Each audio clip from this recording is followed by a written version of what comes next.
கும்பராசி அன்பர்களே, செவ்வாய் பெயர்ச்சியால் என்ன பலன்? அதாவது இதுவரை மீன மனையில் இருந்த செவ்வாய் பகவான் இப்போ மேச மனையில் ஆட்சி பலத்தோட ஸ்ட்ராங்காக இருக்க போகிறார். எது வரைக்கும்னா 20/6/2026 வரை செவ்வாய் பகவான் ஆட்சி பலம் ஸ்ட்ராங்காக இருக்கார். இந்த கும்பராசி அன்பர்களுக்கு செவ்வாய் பகவான் யார் அப்படின்னா 3க்குரியவன், முயற்சி ஸ்தானத்தின் அதிபதி, தைரிய வீரியத்தை கொடுக்கக்கூடியவன் செவ்வாய். அதே சமயத்தில் தொழில் ஸ்தானத்தின் அதிபதி செவ்வாய் இப்போ ஆட்சி பலம் ஸ்ட்ராங்காக இருக்க போகிறார். அப்போ நல்ல மாற்றங்கள் தொழில் சார்ந்த விஷயத்தில் உங்களுக்கு ஏற்படுத்த போகிறதுன்னு அர்த்தம். அப்போ கடந்த சில மாதங்களாகவே தொழிலில் ஒரு முன்னேற்றம் இல்லை, தொழில் சார்ந்த விஷயத்தில் சில விஷயங்கள் தடைப்பட்டு கொண்டு இருந்தது, அதை செயல்படுத்த முடியல, ஏதோ ஒரு வகையில் ஒரு வீக்னஸ் இருந்தது, ஒரு கோபம் இருந்தது, ஆக்ரோஷம் இருந்தது, எதுக்கெடுத்தாலும் ஒரு டிசிஷன் எடுக்க முடியல அப்படின்னு இருக்கக்கூடிய இந்த கும்பராசி என்பர்களுக்கு பார்த்தீங்கன்னா இப்போ தொழிலில் ஒரு வளர்ச்சியை நோக்கி செல்லக்கூடிய ஒரு காலகட்டம். உங்கள் டிசிஷன் நல்லா இருக்க போது, நல்ல ஸ்ட்ராட்டஜி பிளான் வகுக்கக்கூடிய தன்மை, புகழையும் கௌரவத்தை கொடுக்கக்கூடிய அமைப்பு. இங்கே எந்த தொழிலாக இருந்தாலும் வேலையாக இருந்தாலும் ஒரு நட்பெயர் கொடுக்கக்கூடிய அமைப்பு, ஒரு பாராட்டுதல் கிடைக்கக்கூடிய அமைப்பு, ஒரு ரெகக்னைசேஷன் கிடைக்கக்கூடிய அமைப்பு. ஸோ இப்படி நல்ல விஷயங்கள் தொழில் சார்ந்த விஷயத்தில் உங்களுக்கு கிடைக்க போகுது. சப்போஸ் நீங்கள் வியாபாரத்தில் இருக்கிறீங்கன்னு வச்சுங்களேன், நல்லபடியாக நடக்கக்கூடிய அமைப்பு. உங்கள் முயற்சியால் வியாபாரம் தலைக்கப் போகிறதுன்னு அர்த்தம். புதிய ஒப்பந்தங்கள் உங்களுக்கு கிடைக்கப் போகிறதுன்னு அர்த்தம். உங்கள் பேச்சு, அதாவது வியாபாரத்துக்கு அந்த நுணுக்கங்கள் வேணும் அல்லவா, அந்த நுணுக்கங்கள் இந்த காலகட்டம் உங்களுக்கு சிறப்பாக இருக்க போகுதுன்னு சொல்லலாம். அதே வேலையில் இருக்கக்கூடிய கும்பராசி என்பர்கள் இப்போ உங்களுக்கு ஒரு மனமாற்றத்தை தரும்.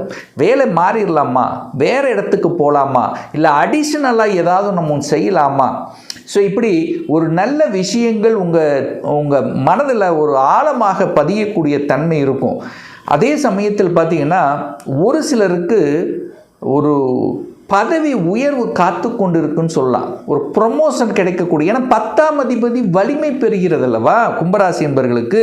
இது 1.5 வருஷத்துக்கு அப்புறம், அதாவது உங்கள் முயற்சி ஸ்தானத்தில் இருந்து வலிமை பெறுகிறதுன்னு சொல்லுவேன்.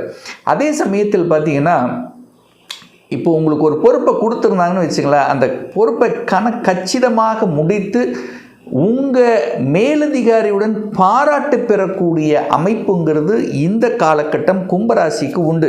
ஏன்னா கும்பராசி என்பவர்கள் நிறைய அனுபவிச்சிட்டிங்க, நிறைய மன கஷ்டங்கள், வேலையில் அழுத்தம், ப்ரெஷர், டென்ஷன், நிறைய அனுபவ பாடங்களை உங்களுக்கு கற்றுக் கொடுத்துருக்கும் அல்லவா. அந்த அனுபவ பாடத்தின் வாயிலாக இப்போ அடுத்த நிலைக்கு, அடுத்த பரிணாமத்துக்கு செல்லக்கூடிய வாய்ப்புகள், சந்தர்ப்பங்கள் நன்றாகவே இருக்குது இந்த காலகட்டம் அப்படின்னு சொல்லலாம். அடுத்து செவ்வாய் பகவான் 3ல் ஆட்சி பலம், சகோதர ஸ்தானத்தில் ஆட்சி பலம்.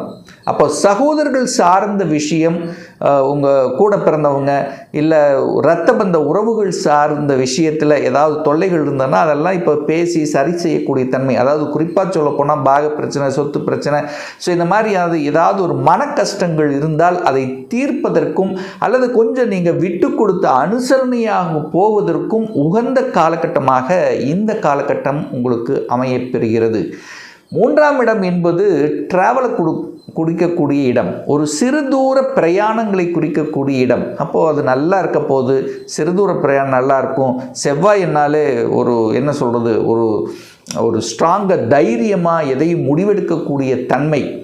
இப்போ இது வரைக்கும் ஒரு குழப்பம் இருந்ததுன்னா இந்த காலகட்டம் ஸ்ட்ராங்காக முடிவெடுத்துருவீங்க. இதுதான் செய்ய போகிறேன், இது இப்படி தான் பண்ண போகிறேன், இப்படித்தான் இருக்க போகிறேன், பார்த்துக்கலாம் ஒரு கை. அதாவது இந்த தன்னம்பிக்கையை கொடுக்கக்கூடிய அமைப்புங்கிறது இந்த காலகட்டம் எதிர்பார்க்கலாம் இந்த கும்பராசி என்பவர்களுக்கு. அதுவும் 3ஆம் இடம் என்பது 4ஆம் இடத்துக்கு விரையாதிபதி அல்லவா. அப்போது எதையெல்லாம் விற்பனை ஆகணும், அது 4ஆம் இடம் நிலம். அப்போ நிலம் யாருக்காவது விற்பனை ஆகலை, விற்பனை ஆகணும், அல்லது இதை விற்றுட்டு இன்னொரு இடத்தை வாங்கணும் அப்படின்னு நினச்சிட்டு இருக்கக்கூடிய கும்பத்துக்கு சக்ஸஸ் கொடுக்கும். அப்போ விற்பனை சார்ந்த விஷயங்கள் நல்லா இருக்க போது, டார்கெட் கொடுத்து செய்யக்கூடிய வேலைகள் கணக்கச்சிதமாக முடிப்பீங்க. உங்களுக்கு ஒரு டார்கெட் கொடுத்தாங்கன்னா இந்த மாதம் அந்த டார்கெட்டை ரீச் பண்ணிடுவீங்க. ஸோ அந்த டார்கெட் ரீச் பண்ணக்கூடிய அமைப்புகள் இருக்குது. புதிய ஒப்பந்தங்கள் தேடி வரக்கூடிய அமைப்புகளும் இந்த காலகட்டங்கள் உண்டு. ஒரு ரிஜிஸ்ட்ரேஷன் பண்ணக்கூடிய அமைப்பு, அதுவும் இந்த காலகட்டம் நல்லபடியாக இருக்கிறது இந்த கும்பராசி என்பர்களுக்கு. இந்த செவ்வாய் பகவான் பார்த்தீங்கன்னா முதல்ல அஸ்வினி நட்சத்திரத்தில் பிரயாணம் பண்ண போகிறார். அது 28/5 வரைக்கும் அஸ்வினியில் உட்கார போகிறார். அஸ்வினிங்கிறது கேது, கேது 7ஆம் இடத்துல இருக்குது. அப்போது செவ்வாய் கேது கனெக்ட் ஆகுது. அப்போது செவ்வாய்ங்கிறது ஒரு கலத்திர கார கிரகம், கேதுவோடு கனெக்ட் ஆகுறதுனால கணவன் மனைவி சார்ந்த விஷயத்தில் கொஞ்சம் அனுசரித்து போகணும். ஏன்னா சனி 2ஆம் இடத்துல உட்கார்ந்துருக்கு, 7ஆம் இடத்துல கேது உட்கார்ந்துருக்கு. அப்போ மனைவி சார்ந்த விஷயம் அல்லது கணவன் சார்ந்த விஷயத்தில் இந்த காலகட்டம் கொஞ்சம் விட்டு கொடுத்து அனுசரணையோடு செல்லணும் என்பதை ஞாபகத்தில் வச்சுக்கோங்க. அதே சமயத்தில் இந்த கேதுங்கிறது ஏதோ ஒரு வகையில் ஞானத்தை கொடுக்கக்கூடிய ஒரு கிரகம். அப்போது ஆன்மீக எண்ணங்கள், ஆன்மீகம் செல்வதற்குண்டான வாய்ப்புகள், சந்தர்ப்பங்கள், வெளிநாடு அதாவது அந்நிய மதத்தினருடைய தொடர்பை கொடுக்கக்கூடிய ஒரு கிரகம் கேது. ஸோ அதுவும் உங்களுக்கு சப்போர்ட் பண்ணும். அப்போது உங்களுக்கு புதிய நண்பர்கள், வெளிநாடு நண்பர்கள் அல்லது வேறு ஸ்டேட்டில் இருக்கக்கூடிய நண்பர்கள் உங்களுக்கு உறுதுணை அப்படிங்கிறது கண்டிப்பாக ஏற்படுத்தும். அதில் எந்தவித மாற்று கருத்தும் இல்லை. அடுத்து பார்த்திங்கன்னா இந்த செவ்வாய் பகவான் பரணி நட்சத்திரத்தில் ட்ராவல் பண்ண போகிறார். அதாவது சுக்கிரனுடைய நட்சத்திரத்தில் ட்ராவல் பண்ண போகிறார். அந்த சுக்கிரன் எதிலிருந்து எது வரைக்கும் அப்படின்னா 29/5/2026 15/6/2026 வரை ஒரு அற்புதமான ஒரு காலகட்டம். இந்த காலகட்டம் தான் உங்களுக்கு உயர்வை கொடுக்கக்கூடிய காலகட்டம். ஏன்னா சுக்கிரனுங்கிறது உங்களுக்கு யோகத்தை தரக்கூடியவன், ராஜ யோகத்தை தரக்கூடியவனுடைய நட்சத்திர சாரத்தில் செவ்வாய் பகவான் தொழில் ஸ்தானாதிபதி, முயற்சி ஸ்தானாதிபதி டிராவல் செய்து, அப்போ என்ன, உங்கள் முயற்சியால் பாக்கியம் கிடைக்கக்கூடிய தன்மை, உங்கள் முயற்சியால் நிலம், வீடு, வண்டி, வாகனங்கள் வாங்கக்கூடிய அமைப்புகள், உங்கள் முயற்சியால் தொழில் மாற்றங்களை கொடுக்கக்கூடிய அமைப்புகள். ஸோ இப்படி எல்லாமே நல்லபடியாக நடக்கக்கூடிய ஒரு பீரியட் தான் இந்த கும்பராசி என்பர்களுக்கு. சுக்கிரன் என்பது கலைத்துறை. அப்போ கலைத்துறையில் ஒரு பாக்கியத்தை தரக்கூடிய அமைப்பு உண்டு. அல்லது கலைத்துறையில் இருக்கின்றவர்களுக்கு புதிய வாய்ப்புகள் உங்களுக்கு தேடி வரும், அல்லது புதிய ஒப்பந்தங்களில் கையெழுத்து போடக்கூடிய தன்மை இருக்குது. இது கலை சம்பந்தப்பட்ட எந்த துறையில் இருந்தாலும் ஒரு முன்னேற்றத்தை கொடுக்கக்கூடிய ஒரு காலகட்டம் இந்த கும்பராசி என்பர்களுக்கு. அதே சமயத்தில் பாக்கியம் உங்களுக்கு கிடைக்கணும். சப்போஸ் குழந்தை பாக்கியம் இல்லாத தம்பதிகளுக்கு குழந்தை பாக்கியம் கொடுக்கக்கூடிய அமைப்பு, அதாவது அந்த பிரபஞ்சத்தினுடைய அனுகூலத்தால் அல்லது உங்கள் இஷ்ட தெய்வத்தினுடைய அனுகூலத்தால் அந்த குழந்தை பாக்கியம் கிடைக்கக்கூடிய வாய்ப்புகள், சந்தர்ப்பங்கள் இந்த காலகட்டத்தில் மிகுதியாக இருக்கிறது அப்படிங்கிறத ஸ்ட்ராங்காக சொல்லலாம். அப்போது உங்களுக்கு ஒரு பாக்கியம் கிடைக்க காத்து கொண்டிருக்கிறது. பொருளாதார ரீதியில் கூட சரி, அல்லது குழந்தைகளினுடைய படிப்பு விஷயத்திலும் சரி. அதாவது நீங்கள் ஆசைப்பட்ட ஒரு விஷயம், ஒரு நல்ல விஷயம் உங்களுக்கு கிடைக்கப் போகுது அப்படிங்கிறத உறுதியாக நம்ம சொல்லலாம் இந்த காலகட்டம். அடுத்து சுக்கிரன் 4ஆம் அதிபதி. 4 என்பது அங்கே என்ன இருக்குது, தாய் மூலமாக நல்லவைகள், தாய் வர்க்கம் மூலமாக நல்லவைகள், தாய் சொத்துக்கள் சேர்ப்பது, தாயினால் அனுசரிச்சிருப்பது, தாயால் ஆதாயம் பெறுவது, இப்படி தாய் சார்ந்த விஷயத்தில் நல்லவை நடக்கக்கூடிய ஒரு அமைப்பு கண்டிப்பாக இந்த காலகட்டத்தில் உண்டு. 4ஆம் இடம் என்பது வீடு, வண்டி, வாகனம் இதெல்லாம் குறிக்கக்கூடிய ஒரு இடம் 4ஆம் இடம். அப்போ வீடு இல்லாதவர்கள் வீடு வாங்கக்கூடிய எண்ண ஓட்டங்களை கொடுக்கும். முதல்ல அந்த எண்ணங்கள் ஸ்ட்ராங்காக உங்கள் மனசில் பதிய வைக்கும். அதை வாங்கணும், நம்ம இப்படி இருக்கணும், இது வரைக்கும் வாடகை வீட்டில் இருக்கிறோம், இனி சொந்த வீட்டுக்கு போகணும் அப்படிங்கிற எண்ணத்தை முதலில் விதைக்கும். இப்போ விதைக்கக்கூடிய காலகட்டம். அல்லது ஏற்கனவே விதைத்து நான் இப்போ தேடிட்டு இருக்கிறேன், இந்த லொக்கேஷன் அந்த லொக்கேஷனாக எங்கே கிடைக்குமா, அப்போ இந்த காலகட்டம் வாங்கி விடுவீர்கள், லொக்கேஷன் கிடைச்சி விடும். எப்போ நான் சொன்ன காலகட்டம் 29/5 15/6 வரைக்கும் வீடு, வண்டி, வாகனம், அசையும் அசையா சொத்துக்கள், இந்த மாதிரி சுகம் சார்ந்த விஷயத்தில் உங்களுக்கு நல்லவை செய்ய போகுது அப்படிங்கிறத எடுத்துக்கலாம். அடுத்து பார்த்தீங்கன்னா இந்த செவ்வாய் பகவான் சூரியனுடைய நட்சத்திரமான கிருத்திகையில் பிரயாணம் பண்ண போகிறார்.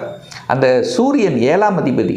அப்போ தான் அதிகாரம் கிடைக்க போகுதுன்னு அர்த்தம், ஒரு தலைமை பண்பு கிடைக்க போகுதுன்னு அர்த்தம், ஒரு நிர்வாக திறமை மேம்படும். எப்போ இது 16/6/2026 சூப்பராக இருக்குது.